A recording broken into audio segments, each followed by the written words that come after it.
Thank you, guys. It's always great to be with both of you. Well, did I set that up correctly? Is that what we've got? An atheist group telling congressmen that they shouldn't be praying on Capitol Hill because it's disrespectful to their constituents? Tony, it goes even further than that. The first thing that's really the sea change here is, as far as we know, in any documentation we've been able to find, this is the first example of any group trying to get someone to not join any caucus in the United States Congress. And for them to come out to every member that was elected last year and tell them and try to discourage them from joining the caucus is extraordinary move. But the second thing is they cited two major things, Tony. One was the fact that we had championed and supported "In God We Trust" as the national motto. And the second one is that we had been one of the strongest champions for maintaining the starting congressional sessions with prayer. And they talked about how horrible and bad that really was. And what we see with these groups now, Tony and Tim, you've seen it for a long time, but I think a lot of America doesn't. None of us, none of you, nobody in our caucus wants a situation where the government's telling the church what to do or the church is telling the government what to do. But where these groups want to take us is not just a separation of church and state, but a silencing of church and state. Because they want a situation where no one in government can even speak about their faith or about prayer or about God. And no one in the church is allowed to even speak about government.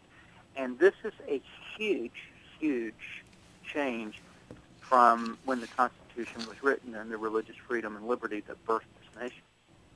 Talking to United States House of Representatives member Randy Forbes from Virginia.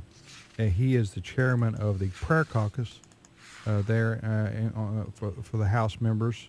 How many members do you guys have?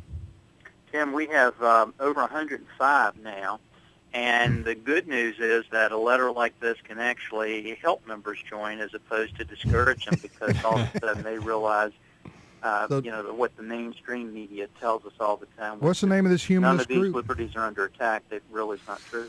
What's the name of this humanist group that's... It's the American Humanist Association. So they've written letters to your colleagues telling them don't join Congressman Forbes' group over there because we don't like them? They have written a letter that states don't join the Congressional Prayer Caucus, trying to discourage members from doing it. And they state in the letter that the top two reasons are because we support "In God We Trust" as our national motto, and also because we have been champions of having prayer begin each session. So this is going to this is don't throw me in the briar patch moment for your group, isn't it? Because exactly. I think this is going to this may help you recruit new members. Well, I think it's been helping us not just recruit them in Congress, but now recruit them in state legislatures across the country, because I think people are starting to wake up. You guys have been talking about this for a long time, but they're realizing that they don't get this information from the network news, and they don't realize the attacks that are taking place. But if we don't do something to stem this tide, our children and grandchildren won't have the religious freedoms you and I have. Yeah, that's absolutely right. And it was interesting to me is that this challenge, at least from my vantage point, came right on the heels of you releasing, Congressman, the track record of the prayer caucus and the religious liberty issues that you as a caucus, a bipartisan caucus, I should underscore, have stood up for across the country, and the success that you've had. And that's what I think is behind this, quite frankly, is that, yes, there is an intensity, a growing intensity of hostility toward the public expression of faith, especially Orthodox Christian faith. But I think the reason is because when we do stand up and we exercise our fundamental rights, guess what? We usually win. And that's what they're afraid of. And so instead of coming to the field of cultural battle, so to speak. They want to silence the other side, and that's what this is about. It's about silencing the prayer caucus. It's about trying to marginalize it and make it go away because it is effective.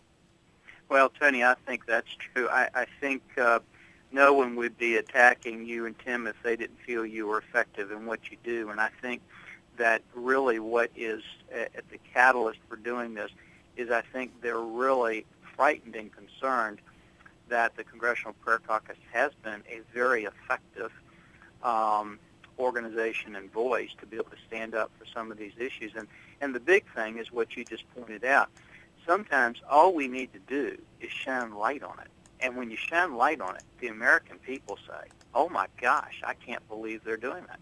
Like when they tried to stop ministers from taking Bibles into the naval hospitals, or when they threatened to send the principal and athletic director to jail in Florida for a 16-second prayer, or they threatened to shut down a bank because they had Merry Christmas. And when they see those things, and we just shed light on them, it's amazing how quickly we can win those arguments.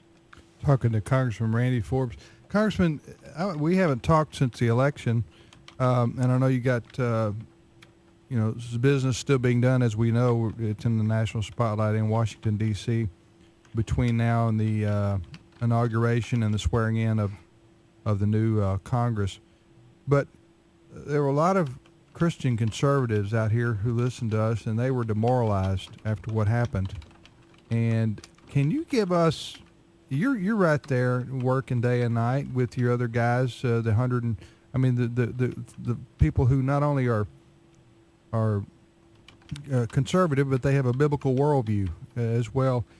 Can you give us some, what kind of report can you give us? And it doesn't have to be rosy, but give us some hope on why we need to stay the course and what we need to be doing.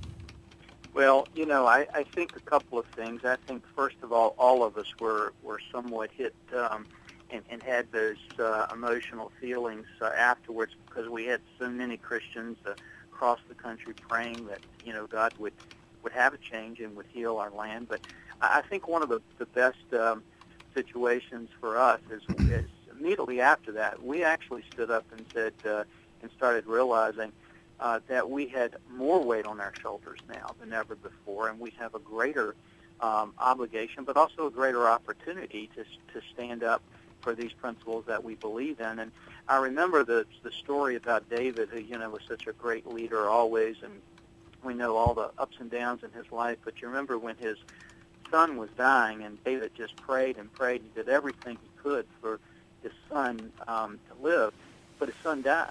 And his servants were afraid to even go in there and tell him. They thought he would just kind of flip out and lose it because he was so close to his son. But David stood up, brushed himself off. It said he went in there, and then he had dinner with his wife. He started going and doing the things that he needed to do. And I think as Christians, my job is not to say, what are the results and what's the timing of the Lord. Is to continue to stand for what He wants us to do, for the principles. For as long as you live. For as long as I live, and I'm absolutely convinced that God will prevail in that situation. Tim, one last thing, and I told people before the election this. I said, look, regardless win or lose, we have to realize that about half of this country will continue to fight to destroy all the principles that really founded this nation. And we have to continue that fight to let that not happen and to make sure we're shedding light on it, and we're trying to convince them, and we're holding true to these values and principles that birthed this country.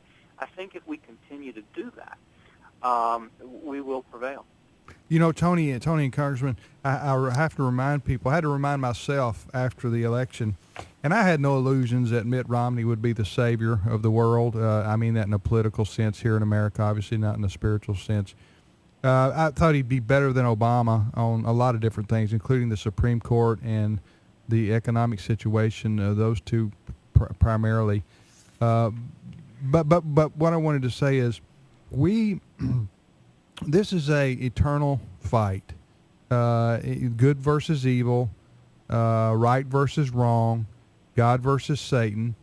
And so the values that Christians stand for, which have been affirmed in America for a couple of centuries, are now under siege and have been for the last 3 or 4 decades, but intensified the last decade or two.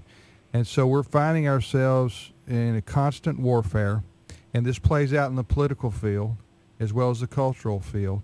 And so, but guess what, folks? There's nowhere else to sail to. Okay, we can't go start over anywhere like the Pilgrims did. We've got to fight for this country. And it wasn't just 2 years ago that we had a historic change in the Congress that represented people's reaction to this godless liberalism that's out there in the political realm, as represented by a lot of politicians in Washington. We had a reaction to that for the good guys. The good guys won, and it changed Congress. So we're just 2 years removed from that. So we don't need to, Congressman, totally despair just because the guy who won the White House wasn't our guy. Well, Tim, I think even more than that, you're 100% right. I think as Christians, one of the things that I would fault us for most is not having the joy of the Lord. And I'm not talking about a giddiness and just right. This kind of emotional stuff. But we need to wake up every day and really be grateful for what God's blessed us with. We need to say, God, what do you want me to do today? How Amen. can I be a part of this battle, Amen. this fight? But then the third thing is I've got to have His joy. Amen. We're out of time. Our thanks to Congressman Randy Forbes from Virginia and Tony Perkins. I'm Tim Wildman. Folks, have a great day. Keep listening to American Family Radio.